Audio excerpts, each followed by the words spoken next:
There's breaking news tonight, action in Congress on the humanitarian crisis on the border, and we'll bring that to you as we go tonight. We begin, though, with a graphic reminder of what this is about. It's a new photo, which I do want to warn you is hard to look at, but we think shouldn't be ignored.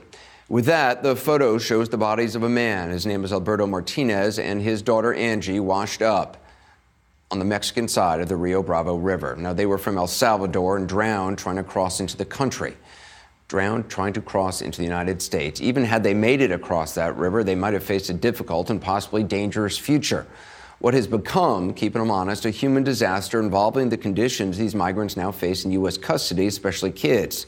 There are kids tonight who are living in filth and crowded together, young children who are caring for even younger children.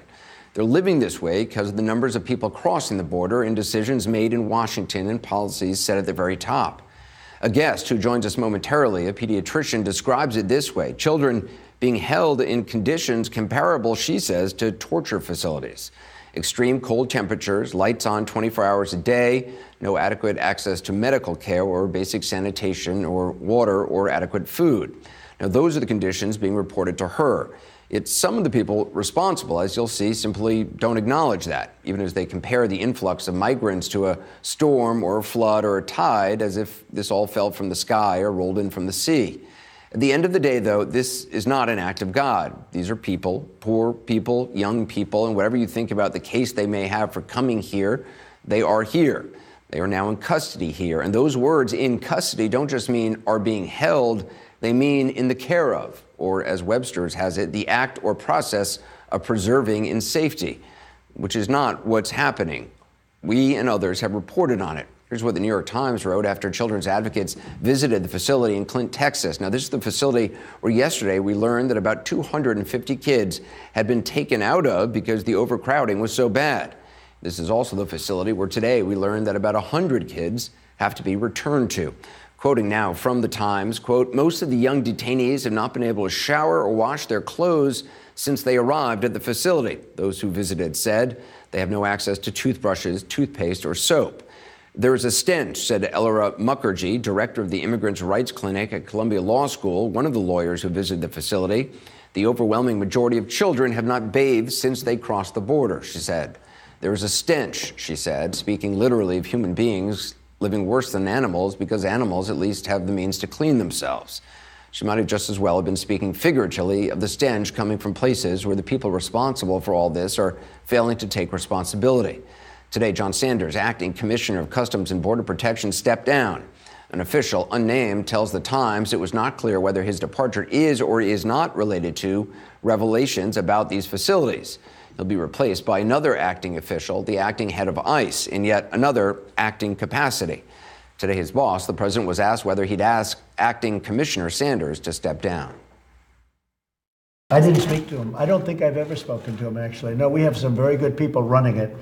And, I don't know anything about it. I hear he's a very good man. I hear he's a good person. I don't know him. I don't think I ever spoke to him. He's heard good things about him, this official responsible for enforcing the president's supposedly tough border policy. But he's never spoken to the man, doesn't even know him. For all the president's tough talk on the border, he's never even spoken to one of his frontline officials, apparently. Or perhaps he's doing what he did with Paul Manafort, barely knew him. Michael Cohen wasn't really important, or George Papadopoulos, the coffee boy. Then again, perhaps it's not so odd that the president might be unacquainted with one of the officials carrying out his policy. He's also seems confused about one of the policies that began this whole cycle of kids in custody, zero tolerance enforcement, which separated families at the border.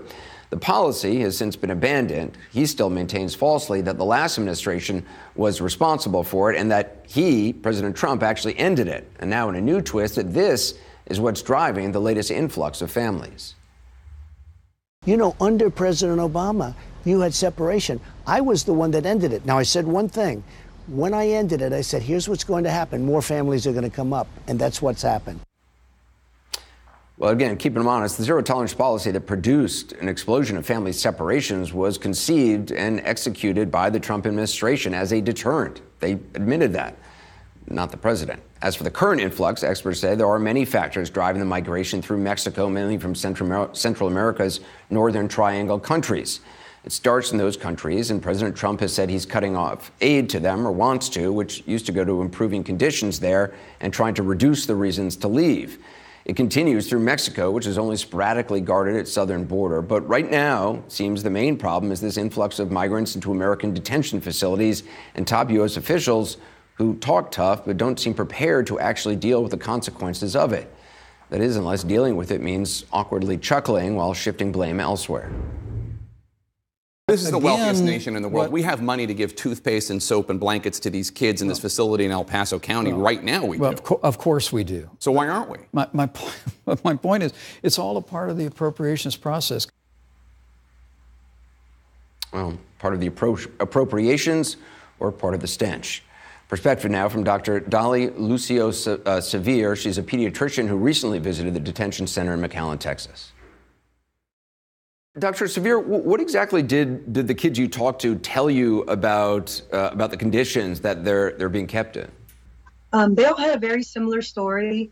They all reported that the lights were kept on 24 hours. I think that was the most uncomfortable thing for them. But, you know, the stuff that alarmed me the most, like I've mentioned, is that they all reported no access to hand washing. And equally alarming was the mothers with infants drinking formula from a bottle reported no access to washing the bottles for those infants.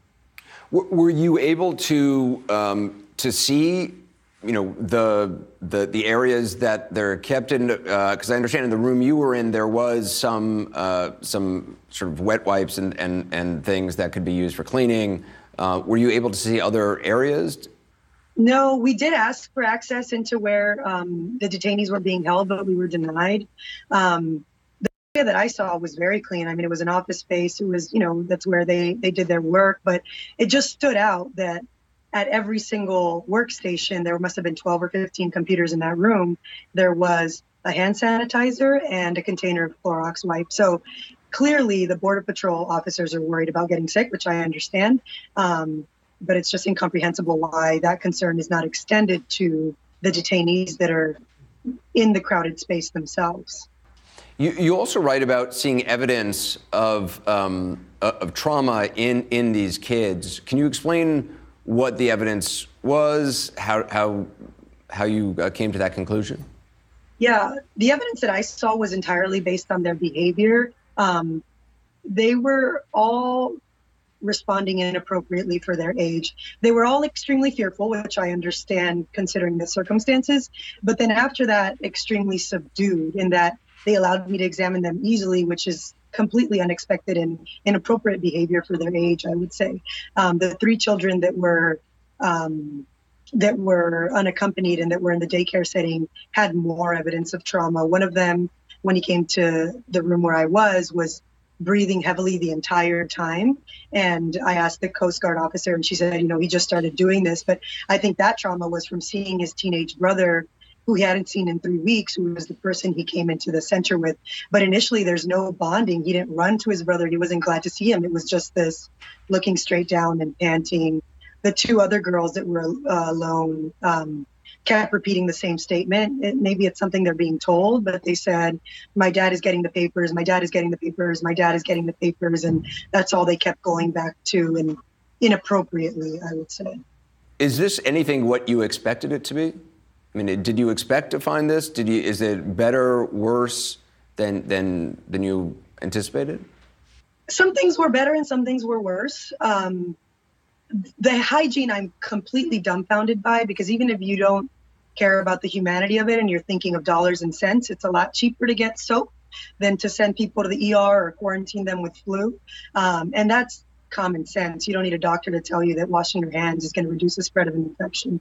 So that I was completely dumbfounded by. The bottles, that's something that almost feels reportable to CPS. I mean, it is. It just, if I had a parent come to my office and say they're not washing their formula bottles for days on end, I would be very concerned about the child's safety at home. So that I was completely floored by. The better parts is the human decency I did see. I mean, the Coast Guard officer I saw was lovely. There was a lady who was cleaning the bathrooms when one of the unaccompanied kids, the 3-year-old, one of the really traumatized little girls, walked out. You know, she said, hey, and named her by her first name and gave her a big hug. So, I mean, there's good and there's bad. Of course, like anything else, it depends on who's showing up for work and how, as a human with basic human decency, they're treating the people that they're there to protect. Dr. Severe, I appreciate you being on. Thank you. No problem. Thank you.